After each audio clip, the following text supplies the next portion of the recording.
Einstein said, I never think about the future. It comes soon enough. And he was right, of course. So today, I'm here to ask you to think of how the future is happening now. Over the past 200 years, the world has experienced two major waves of innovation. First, the Industrial Revolution brought us machines and factories, railways, electricity, air travel. And our lives have never been the same. Then, the Internet Revolution brought us computing power, data networks, unprecedented access to information and communication. And our lives have never been the same. Now we are experiencing another metamorphic change, the industrial internet. It brings together intelligent machines, advanced analytics, and the creativity of people at work. It's the marriage of minds and machines. And our lives will never be the same. In my current role, I see up close how technology is beginning to transform industrial sectors that play a huge role in our economy and in our lives. Energy, aviation, transportation, healthcare. For an economist, this is highly unusual. And it's extremely exciting because this is a transformation as powerful as the Industrial Revolution and more. And before the Industrial Revolution, there was no economic growth to speak of.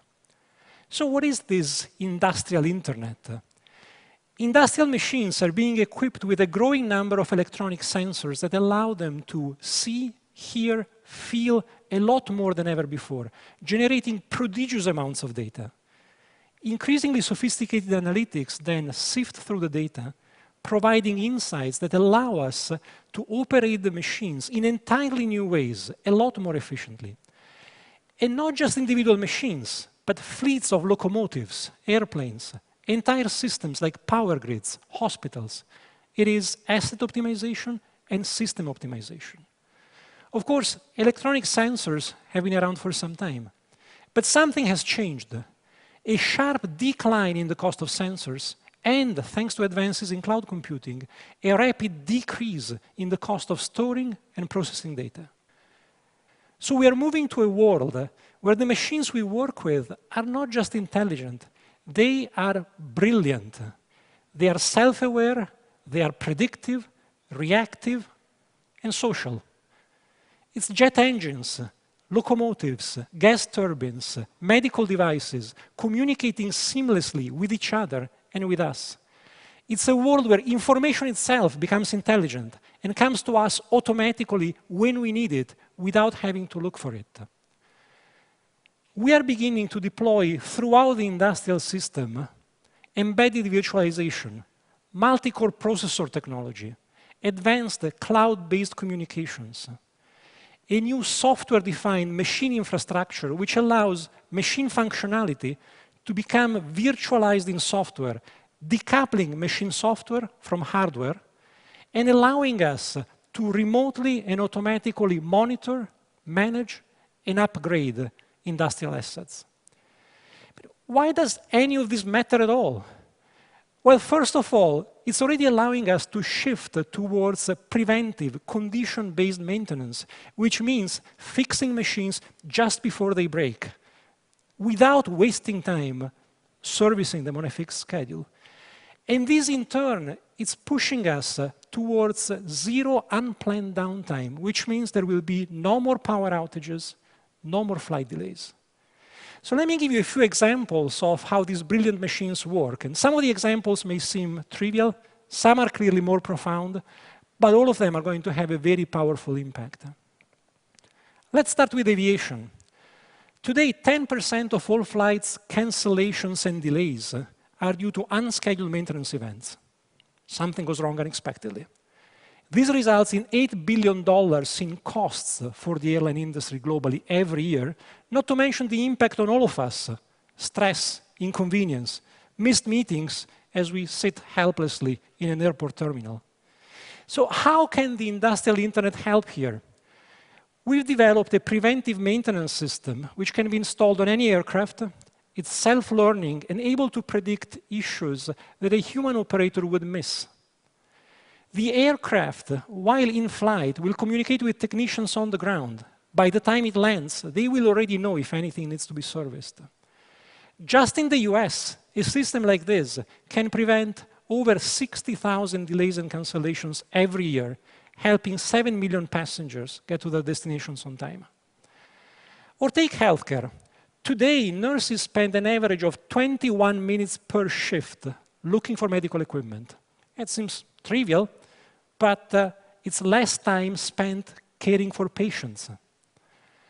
St. Luke's Medical Center in Houston, Texas, which has deployed industrial internet technology to electronically monitor and connect patients, staff, and medical equipment, has reduced bed turnaround times by nearly 1 hour.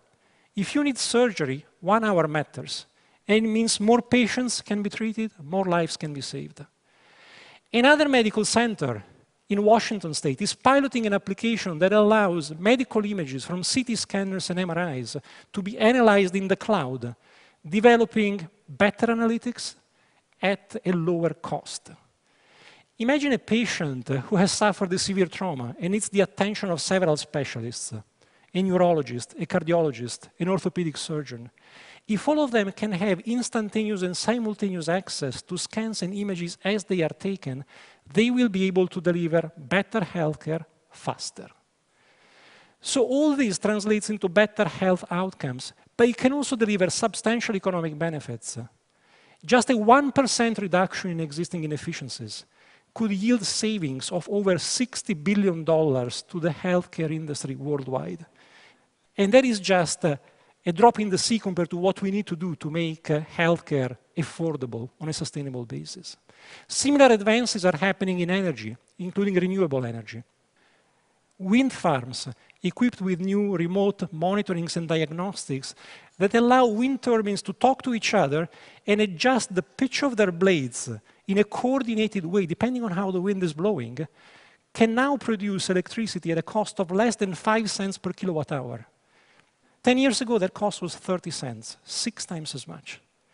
The list goes on, and it will grow fast, because industrial data are now growing exponentially. By 2020, they will account for over 50% of all digital information. But this is not just about data, so let me switch gears and tell you how this is impacting already the jobs we do every day, because this new wave of innovation is bringing about new tools and applications that will allow us to collaborate in a smarter and faster way, making our jobs not just more efficient, but more rewarding. Imagine a field engineer arriving at the wind farm with a handheld device telling her which turbines need servicing. She already has all the spare parts because the problems were diagnosed in advance. And if she faces an unexpected issue, the same handheld device will allow her to communicate with colleagues at the service center, let them see what she sees, transmit data that they can run through diagnostics.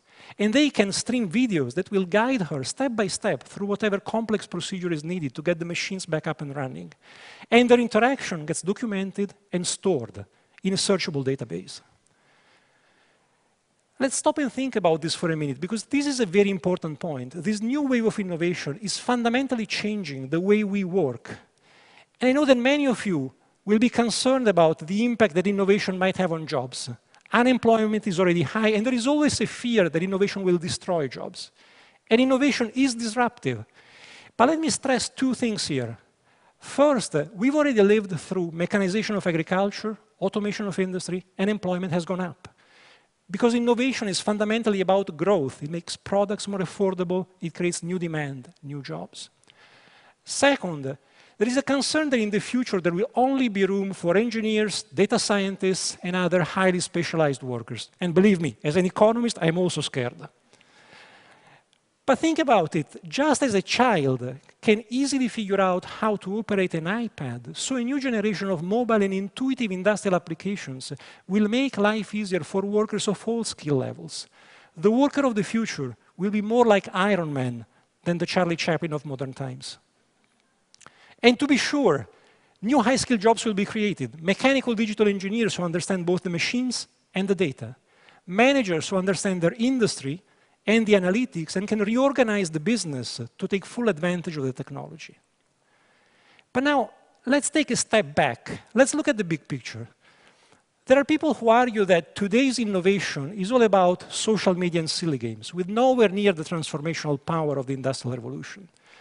They say that all the growth-enhancing innovations are behind us. And every time I hear this, I can't help thinking that even back in the Stone Age, there must have been a group of cavemen sitting around a fire one day, looking very grumpy, and looking disapprovingly at another group of cavemen rolling a stone wheel up and down a hill, and saying to each other, yeah, this wheel thing, cool toy, sure, but compared to fire, it will have no impact. The big discoveries are all behind us. This technological revolution is as inspiring and transformational as anything we have ever seen. Human creativity and innovation have always propelled us forward. They've created jobs, they've raised living standards, they've made our lives healthier and more rewarding. And the new wave of innovation, which is beginning to sweep through industry, is no different. In the US alone, the industrial internet could raise average incomes by 25 to 40% over the next 15 years, boosting growth to rates we haven't seen in a long time, and adding between $10 and $15 trillion to global GDP. That is the size of the entire US economy today. But this is not a foregone conclusion. We are just at the beginning of this transformation, and there will be barriers to break, obstacles to overcome. We will need to invest in the new technologies. We will need to adapt organizations and managerial practices. We will need a robust cybersecurity approach that protects sensitive information and intellectual property and safeguards critical infrastructure from cyber attacks. And the education system will need to evolve to ensure students are equipped with the right skills. It's not going to be easy, but it is going to be worth it. The economic challenges facing us are hard. But when I walk the factory floor and I see how humans and brilliant machines are becoming interconnected, and I see the difference this makes in a hospital, in an airport, in a power generation plant, I'm not just optimistic, I'm enthusiastic. This new technological revolution is upon us. So think about the future. It will be here soon enough. Thank you.